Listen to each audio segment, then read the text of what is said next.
Tapos below mo ng brightness. Oh, diba? It's so pretty. Ang sarap. Bakit nilong? Para mas maganda yung ano. Mas kita yung Tahimik ang dagat. Hindi siya magulo.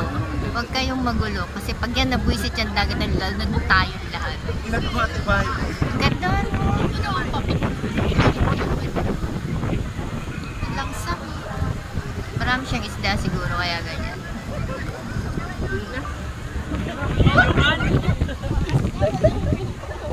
Nice.